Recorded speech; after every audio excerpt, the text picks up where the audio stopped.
Hello, we are live.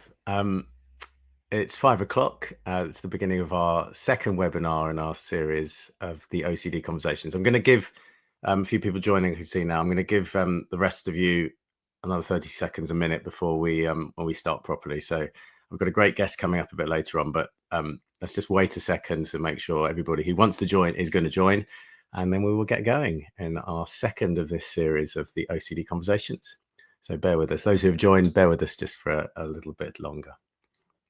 And actually, if you're here and you watched the last OCD conversations, just to give you a bit of information, I've had to come into a very small room with lots of keyboards and pianos. I'm not going to be playing any music today. Don't worry. And it's just because my wife is doing filming some things downstairs. So the room I'm normally in, I'm not in at the moment. Made of Millions, who are hosting this, I think that's an emoji to I don't know if they're unhappy that I'm not going to be playing the piano, but I definitely no music today, just conversations about OCD and doubt. So we'll start, and let's just give it another 20 seconds and then we'll get going.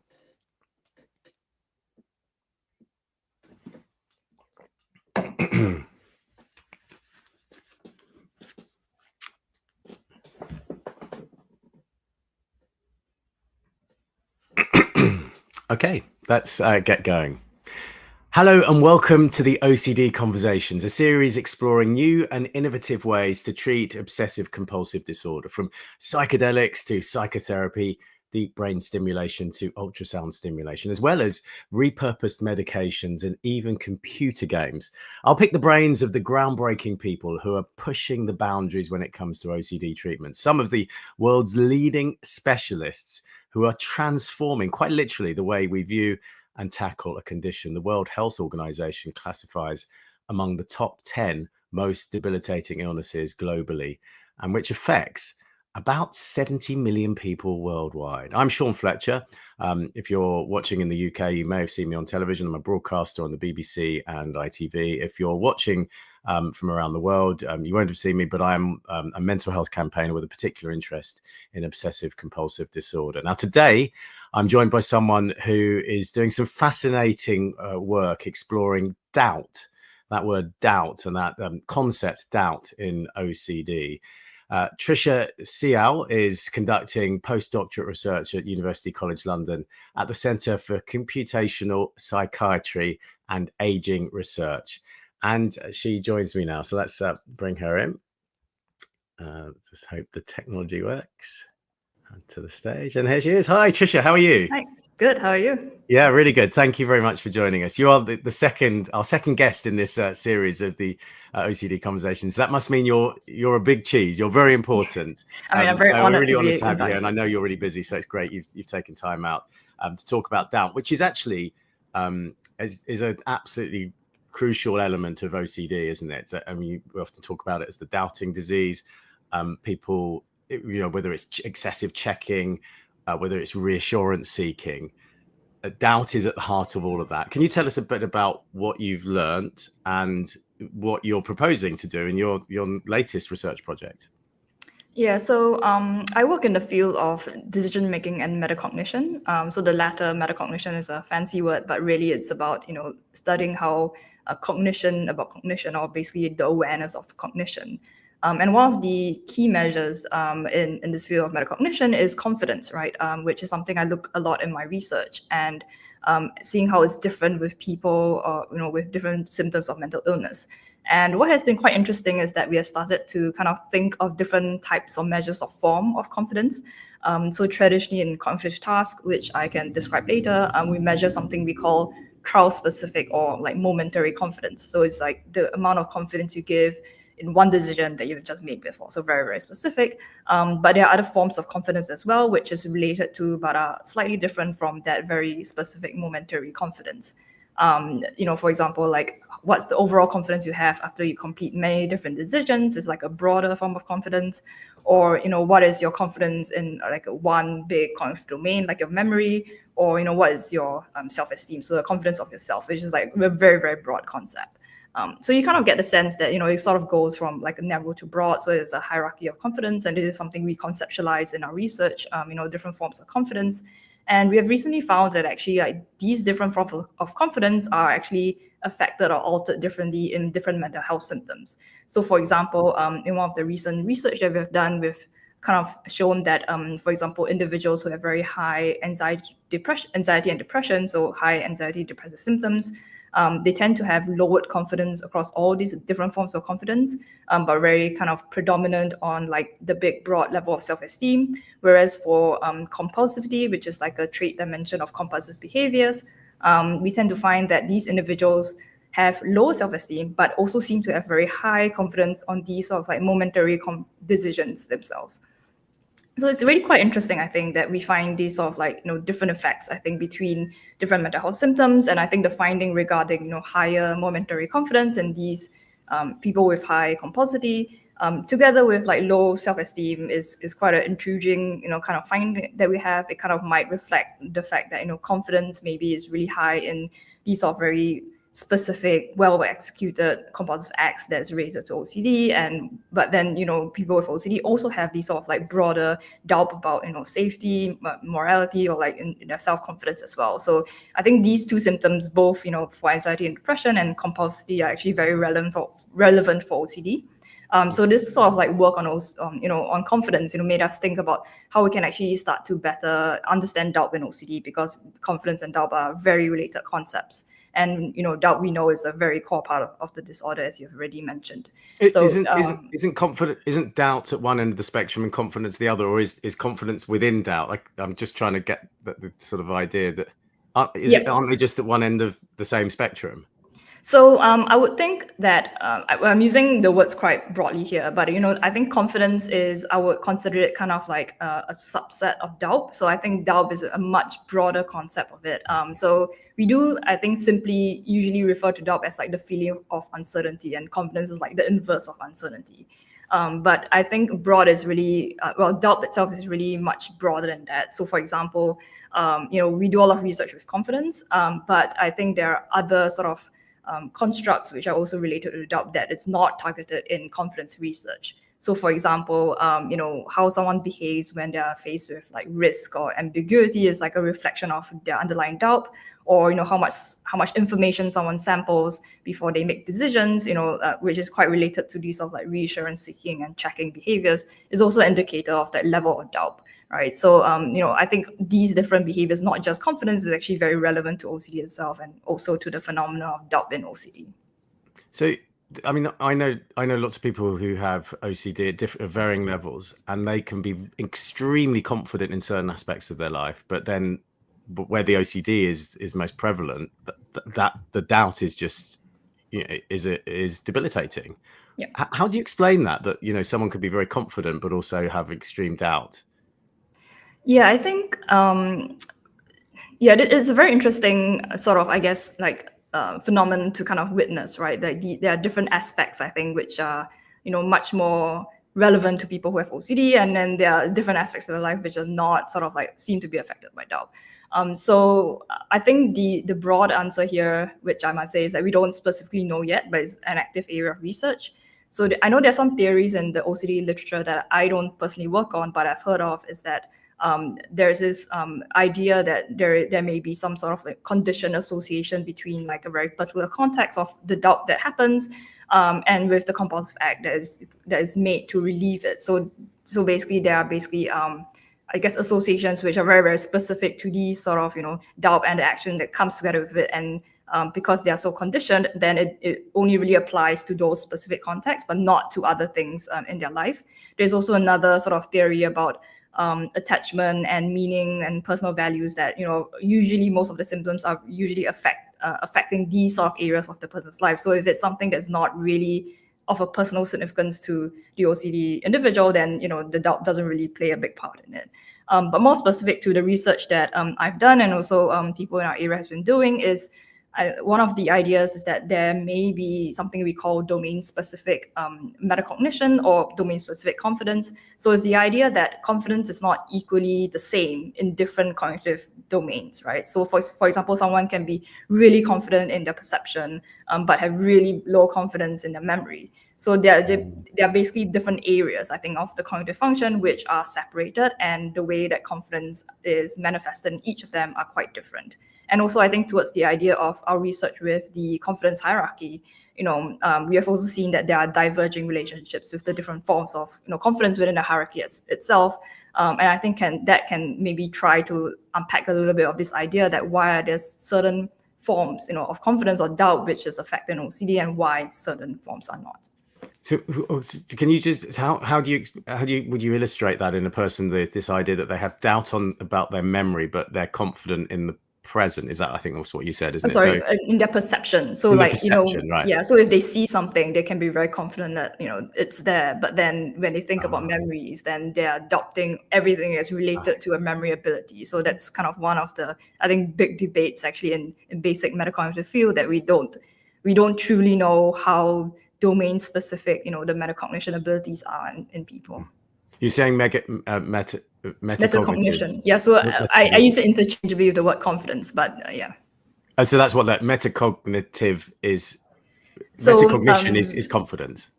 So a measure of metacognitive ability is confidence. So there are other sort of metrics in that field as well, but confidence is the one that I guess is more relevant to doubt.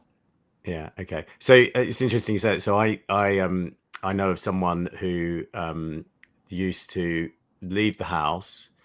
I mean, it's quite a classic OCD, and even people without OCD, this idea that, oh, well, I haven't locked the door, and they're at the station and they're not sure, and they go back just to check they locked the door. Actually, I've done that before, and I'm not diagnosed with OCD, but I know someone who had to take pictures of all their candles, and they hadn't, it's the morning, they hadn't lit the candles, but they had to take pictures of the candles, so when they got to work and they suddenly had doubt about the candles, they could look at the pictures. And that, I suppose, that's the doubt in your memory, because then, the memory is just sort of playing tricks on them. That's sort of effectively what's happening, isn't it?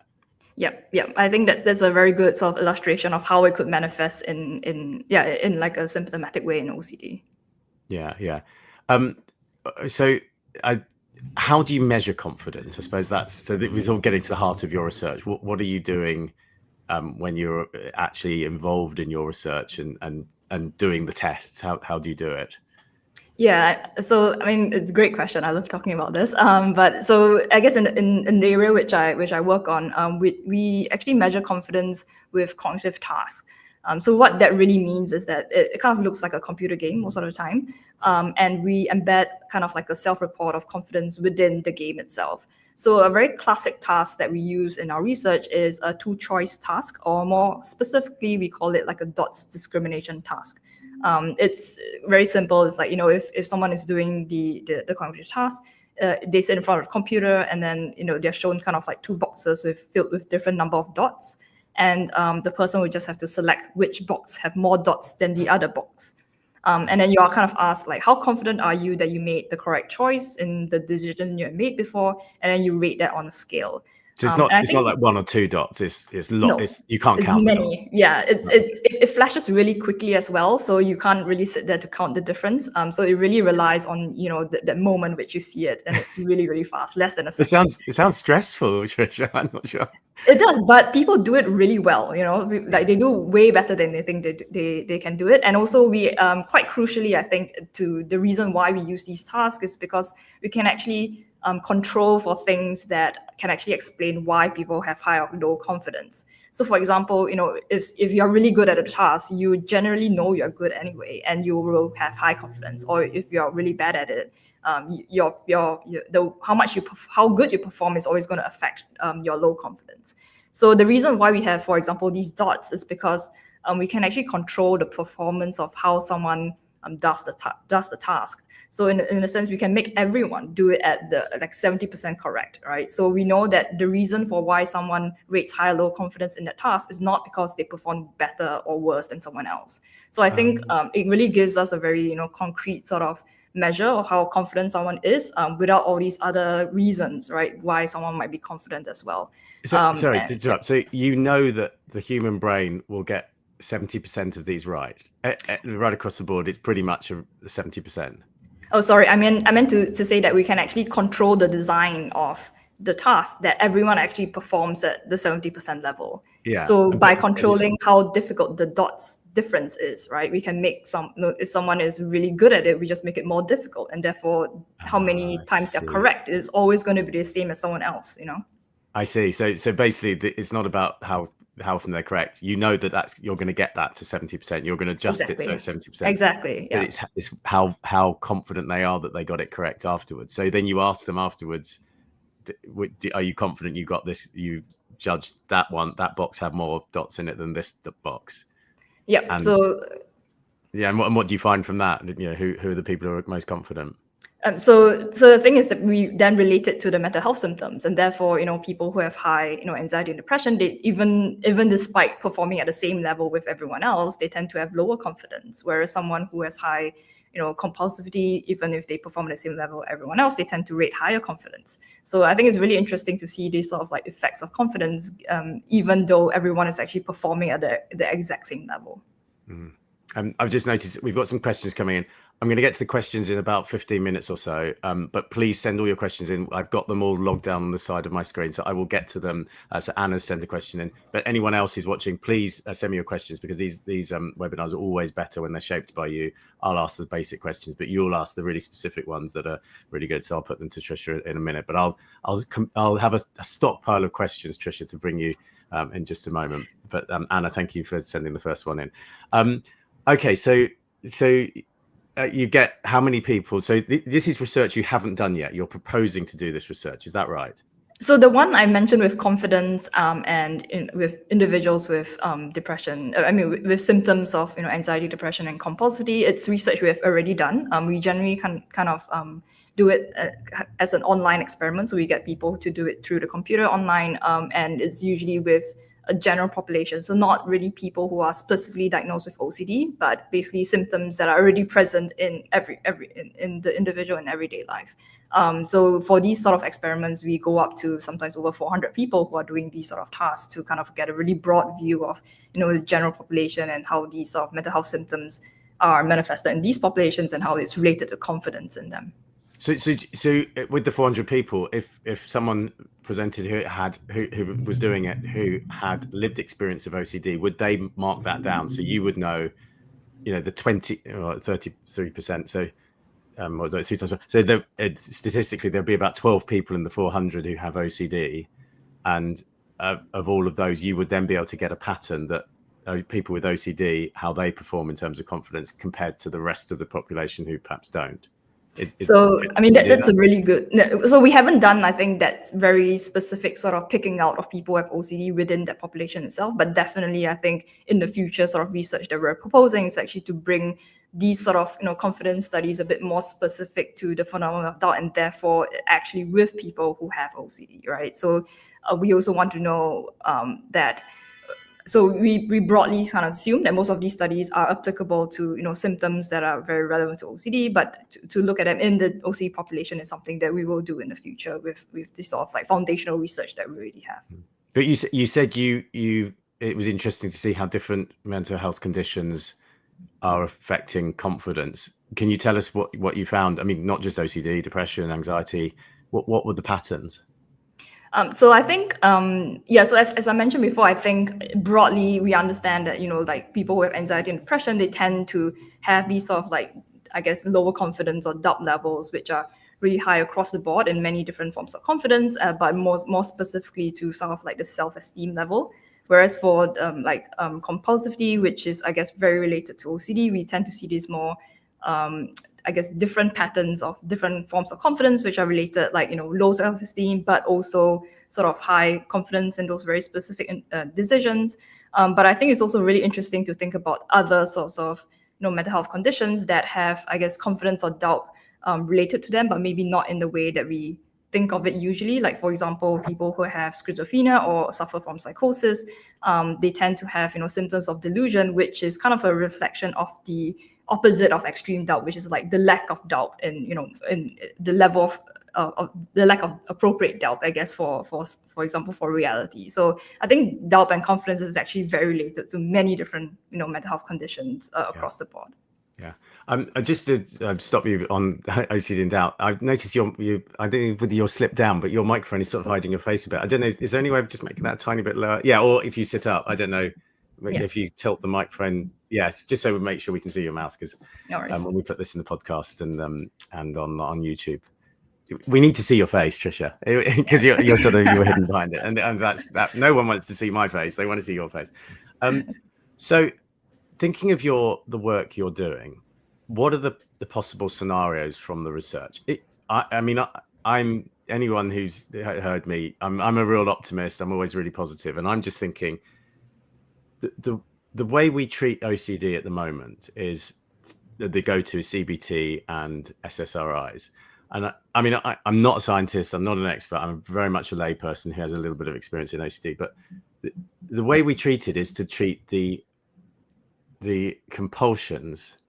So we're trying to get people, so with ERP, we're exposing people to those things that trigger them, and we're trying to lessen the power of the compulsions so that the next time they do it, they're less powerful, and gradually the thing that is triggering them doesn't trigger them. That's the ideal. I think there'll be experts messaging in saying that's rubbish, but I think that's basically the idea. But what you're saying is we're going straight to the doubt. So we're going straight to the obsession. We're not looking at how it affects the person with OCD and the fact that they might be excessively cleaning or asking for reassurance and trying to reduce the power of that. We're going straight to the actual doubt.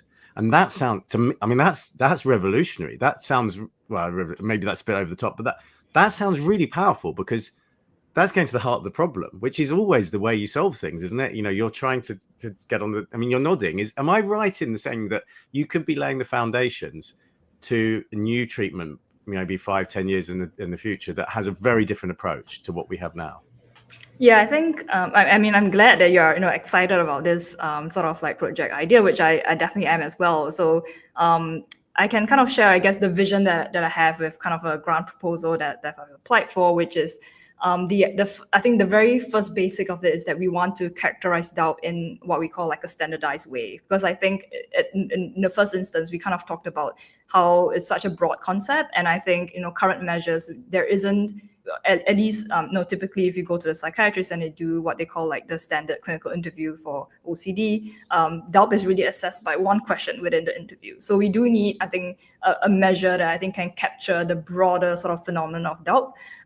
So for example, taking account that it has different forms, right? Like the ones I've mentioned before, like very subtle ones, like how people behave in like risky environments, narrow ones, like, confidence or very specific decisions, or to like broader sort of like beliefs about the self, or beliefs about why you have doubt that's related to personal significance. So these are many different forms, of doubt, which I think needs to be in a way built together in a more sort of like standardized or principled way on how we kind of measure these sort of things.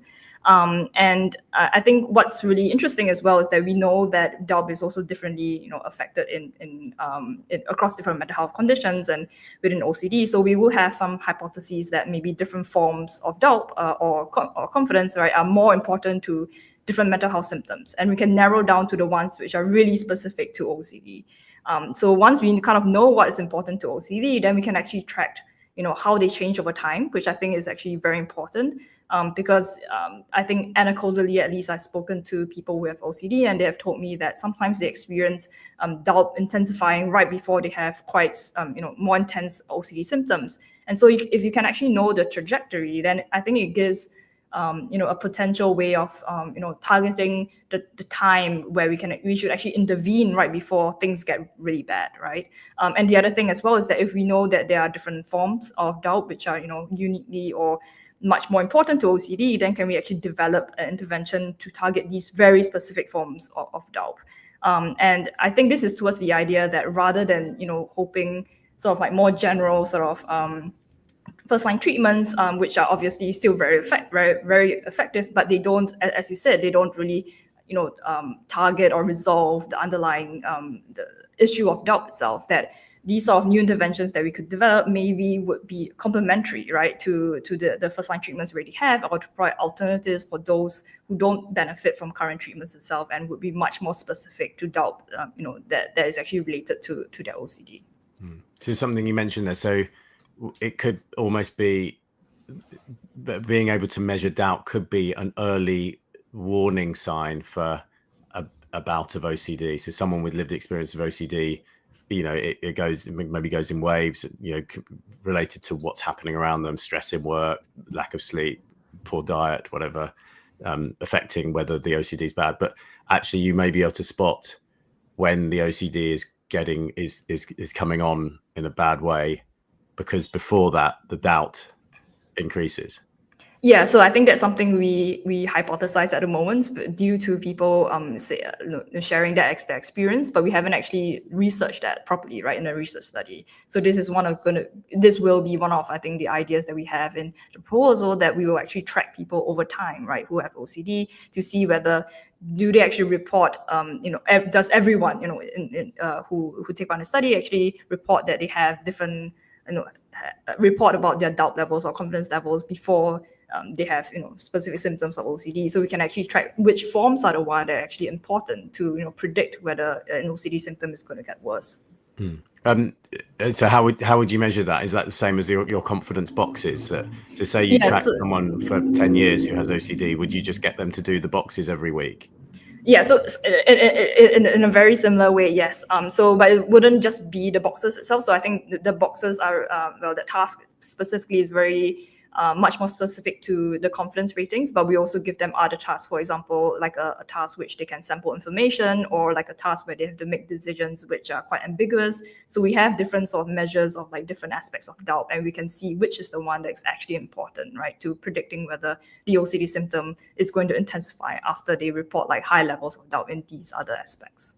Yeah. So if we're thinking of I'd mentioned earlier, this could be the foundations for some a new way of treating OCD, rather than just focusing on the compulsions. We're looking at the obsessions.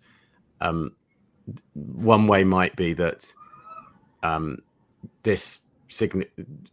measuring doubt, someone with lived experience with OCD might say, I'm doubting a lot more at the moment. I know OCD is going to get worse in the next, and then going back to our previous OCD conversations, the first one we did where we had ultrasound, whatever they do to treat their OCD, they may have, this is in the future, a sort of something that you put on your head with ultrasound to target it's probably more like a helmet type thing. I think we discussed last month. They put this thing on knowing that the OCD is going to get worse, and they use it regularly, and so they can reduce the symptoms or the effect of OCD. So this is like what you're doing is an early warning sign to then use the treatment that we were discussing last month. Rather than just using it willy-nilly, you're actually doing it when you know that it's getting worse, and the doubt is the trigger. Yeah, so I think you put it so eloquently. I think definitely, I think the doubt plays like a big sort of plays a big part, right, in the experience of OCD, and therefore if we can actually find that the doubt is going to predict, right, that something is going to get worse, then I think it's a great thing to be able to know when to intervene, which I think is not something that we really know about, right, in the current research, and also not something that is really sort of like implemented in the clinic. We don't, you don't track like when it's going to get worse, and then that's the exact time you're going to get therapy, but usually you seek it whenever you feel that you need it, right? So I think if you are able to track, then you can do a more sort of like preventive way, rather than looking at a treatment right after you have experienced a lot of distress. Okay. Tricia, I'm going to get to some of the questions. Sure. Anna has messaged in. She said, do you think confidence is disassociated from action in OCD? Then she goes on, as in the individual knows the answer, but ends up doing things differently because of doubt. So is that sort of talking about an irrational action to, am I paraphrasing that right? You know that you should be doing something, but because of doubt, you end up doing something completely different. I think that's what her question is. Yeah, no, I think it's a great question, and also I think it's one of the active areas of research as well, and in how confidence is kind of connected to action in OCD. And I think the answer is just that it's a bit complicated, because I think it depends on what form of confidence that you're talking about, right? So again, like I can just bring it back to like the hierarchy of confidence. Like there are different levels of different forms or levels of confidence, and I think some of them would be quite connected to the action, and others would be quite different, right? So I think we just basically the idea of the research is as well is really to let us know a little bit more about these sort of very specific relationships that we have with of like confidence and doubt, together with the action that is actually performed as a compulsive act. Okay. Could confidence training be a treatment intervention for OCD? I mean, in one way, I'm thinking that sounds really like quite an intuitive and interesting way of thinking about OCD. But then, does that sound a bit flippant? I mean, OCD. Sorry, Anna. I mean, Anna's I'm sure an expert in OCD. I don't mean it like that. But if someone just says, "Oh, I've got OCD and I'm really struggling at the moment," and you just say, "Well, just have a confidence lesson." It's not as simple as that, is it? But could it be a way of, in the good times when OCD isn't actually affecting someone, laying the foundations for OCD to not have such a big effect when it actually is really prevalent and strong and affecting someone with lived experience? Yeah, I think that's definitely like sort of like the same direction I'm thinking about as well. Like I definitely agree that it sounds a little bit trivial, but actually I do think that developing interventions like cognitive training, for example, is actually quite important in the sense of it makes things really accessible, right? So like if you can actually deliver it in a self-help way, or in like a online way, or through applications, then you are not limiting that sort of treatment or intervention to people who can only access a therapist. But of course, like I think if we are looking at for interventions that can really help someone who has really severe OCD and requires the help of a therapist, then we would think about how we can actually integrate that together, right? Maybe you do the confidence training together with the advice of a therapist who can actually guide you through very specific aspects of that. So I wouldn't rule out how the intervention will be formed, but I definitely think that going towards things like cognitive paradigms are actually very useful because of their accessibility, and I think that's also very important. Yeah. Well, where does you mentioned self-esteem earlier? Where does self-esteem come into it? Is that something? There's not something completely different. That is confidence, isn't it? In yourself. Yeah, so I think basically, I guess bringing it back again to like the different forms of confidence, I think we see self-esteem as kind of like one of the very high, broad levels of confidence. So it's something that encompasses, a lot of experiences that you've had to kind of build up this sort of like, level or measure of confidence that you have in yourself. But I think what's interesting about it is that it's very distinct, right, from other forms of confidence, like your momentary confidence, even though we know they're kind of related to each other, right? We are assuming that these sort of like in the momentary confidence is like building blocks of into your experiences accumulated into that big broad sort of level of self-esteem.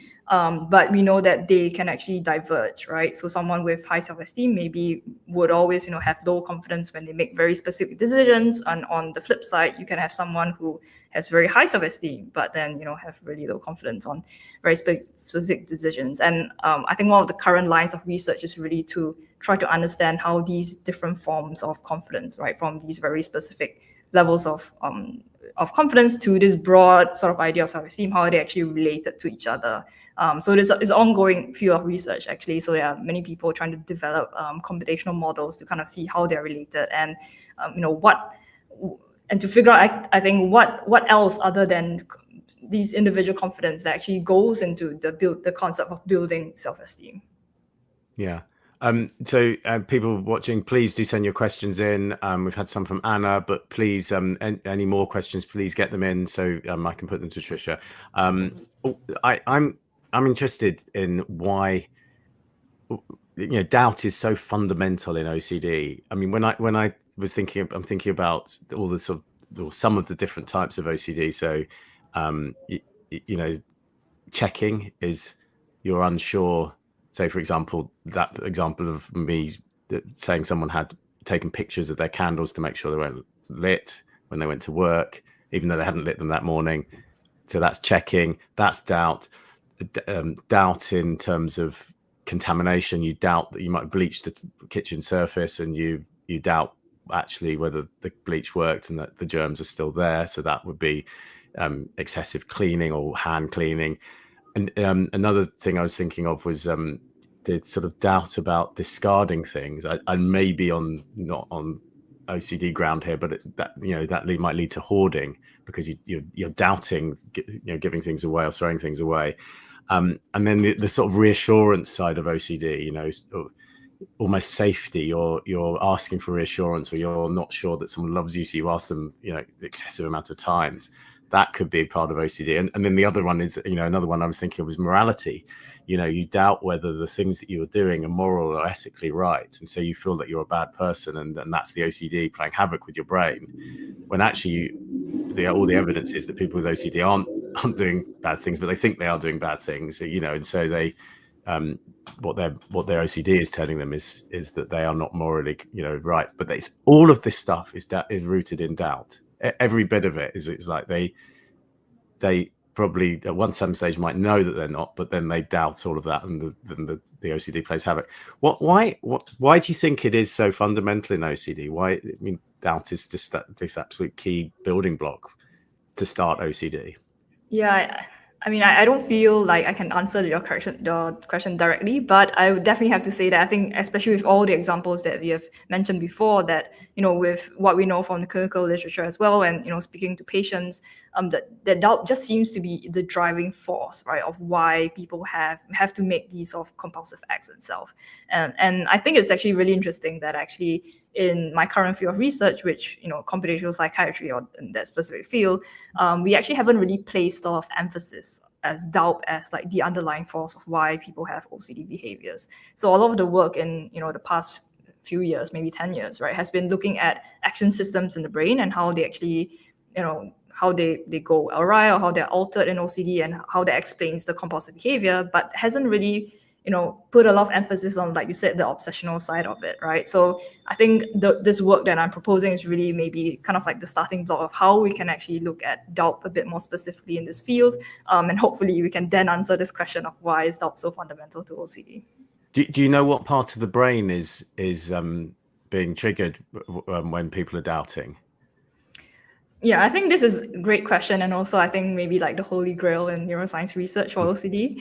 But of course, this is, I think, an ongoing sort of like progress in research, and we know from, I guess, broader neuroscience research of like areas in the brain which are quite or responsible for these sort of like everyday confidence and uncertainty processes. So for example, there are frontal areas of the brain which we know are quite important, like the dorsal anterior cingulate cortex. We know is very important for monitoring, for error detection and things like that.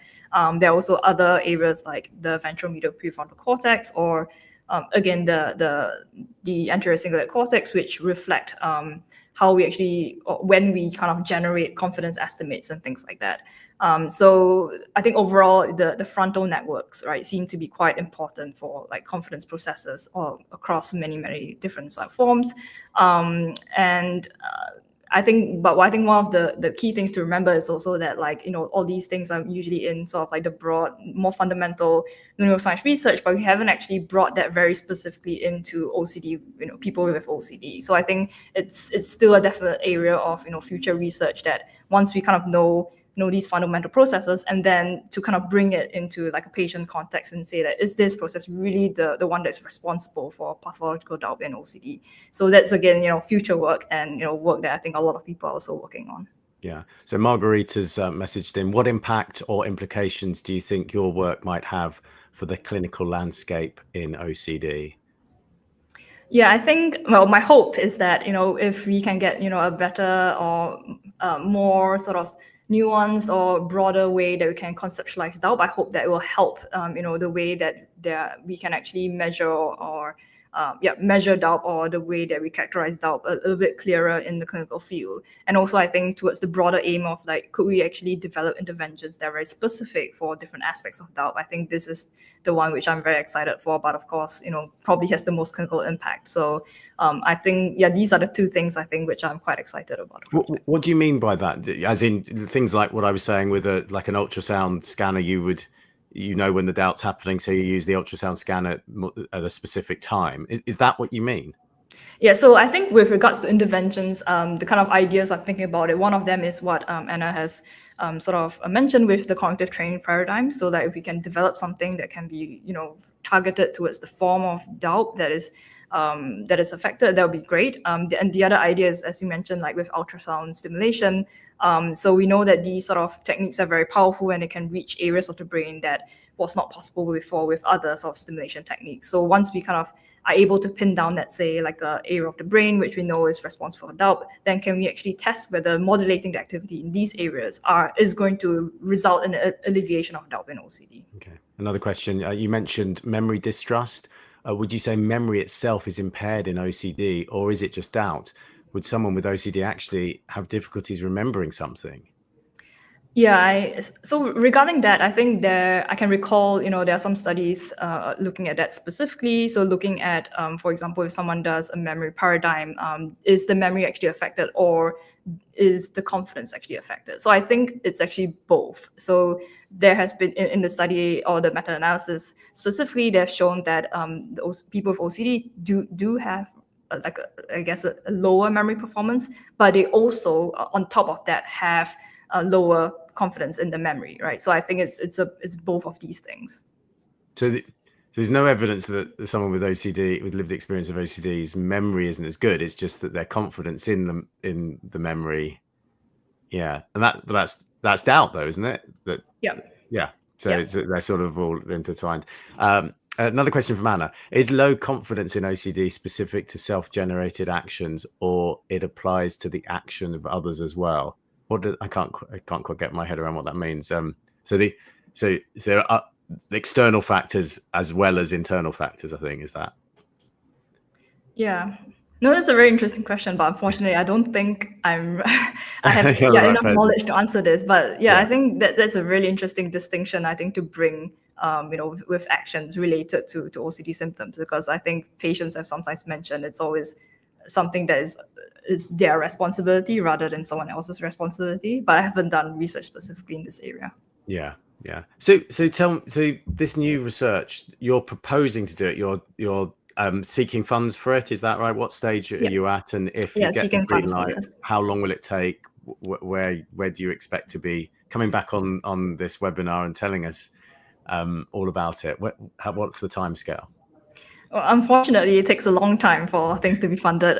So it takes up to 9 months to a year for the process of the grant application to be funded. But of course, it's because there's a lot of rigorous sort of review by the funders to see whether this is something they want to fund. People test you on the science, and of course, they have to interview you on whether you are the right person to do this. Who's funding? Who funds this? Is it university money, or is it private business money? Actually, it's often external charities or related to the UK government. So universities don't usually have that big of a pot of money to fund these sort of very big sort of projects. So we look out to external funders to fund this sort of research. Okay, so once you get that green light, if you do, hopefully, fingers crossed, then so it takes about 9 months a year just to get to that stage with interviews, rigorous assessing of your application, and then what happens? So once they give you the green light and you're able to get the money, then so for the project that I put in, it's a project that will last up to 8 years, 7 to 8 years, right? So it's a long sort of future. So you have already basically planned that you are going to do these studies. So hopefully the ones that I put in the proposal is going to lead to the very end of where we can actually develop the interventions, right? So that's the broad vision for that. Hang on, so 8 years. I mean that's. I mean, you're really young, but I'm thinking about 8 years. I'll be in my 60s by then. That's crazy. So, what happens over the 8 years? So do you in this proposal that you're putting to funders, potential funders, do you map out the whole of the 8 years? And so you would know if you get the green light what you're going to be doing. So what are the different stages? Are there sort of, can you break it down into 3 or 4 stages of what you'll be doing? Yeah, of course. I think, well, I mean, you're always given 8 years, and I think it's up to you how you want to manage it. But specifically, I think for the research on doubt, I think the first part of the first half, let's say, right, is really going to be dedicated to trying to build this sort of like framework or to be able to measure the doubt in a more standardized way and to be able to track it and how it changes in people with OCD, and also to look at some brain mechanisms underlying doubt in OCD. So I think the first part is always very dedicated to make the case that you have a good scientific background or a foundation, right? To kind of say that, hey, in the last few years, I have all this information and it really has an evidence for us to develop interventions that can actually target doubt, knowing from these insights that we've gained in the first half itself. So it does seem like a very long time, but actually, when you think about it, let's say 4 years, it's a research study, and unfortunately it does take a lot of time to do research, especially clinical research, because it just needs a lot more resources as well. So yeah, there's a lot of time I think dedicated to building up the foundation so that we can actually develop something that is actually evidence-based. Yeah, so I didn't want it to sound like, oh, what are you going to be doing for 8 years? I know there's a lot of work, and obviously it's really important work. It's just someone with a brain the size of mine, I can't comprehend it. But I mean, it just seems like a long time, because when I work in live telly, literally we'll go on there and an hour later we're done. So 8 years seems like, but you're going to be doing much more worthwhile stuff.